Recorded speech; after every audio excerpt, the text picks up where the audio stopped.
আমি লইটা মাছের চপ বানাচ্ছি। এই যে চিজ দিয়ে দিলাম, দিয়ে এরকম করে মুড়ে নিলাম, মুড়ে নিয়ে এরকম করে বানিয়ে নিলাম। তারপর ডিমের মধ্যে ছোঁয়ালাম, ভিজালাম, তারপরে আবার ডিমের মধ্যে এরকম দিলাম। লইটা মাছের চপ এবার কড়াইতে দিয়ে দিলাম।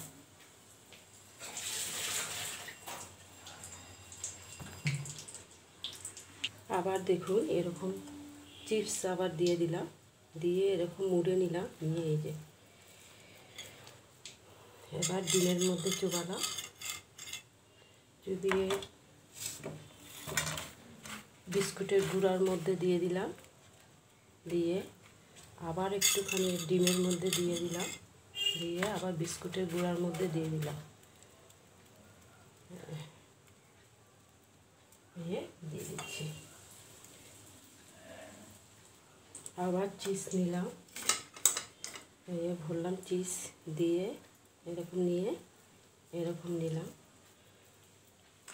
তারপরে হচ্ছে ডিমের মধ্যে দিলাম, তারপরে হচ্ছে বিস্কুটের গুঁড়ার সাথে এইভাবে করে দিলাম, নিয়ে আবার একটু ডিমের মধ্যে দিলাম, এই বিস্কুটের গুঁড়ার মধ্যে আবার দিলাম, দিয়ে আবার এই যে ছেড়ে দিচ্ছি তেলে,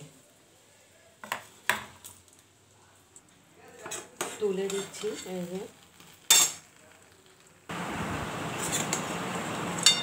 লইটা মাছের চপ বানিয়েছি চিপস দিয়ে। দেখুন কি সুন্দর হয়েছে, দেখুন দেখুন লইটা মাছের চপ হয়ে গেছে। এই যে বানিয়েছি চিজ দিয়ে লইটা মাছের চপ বানিয়েছি। এই যে আমি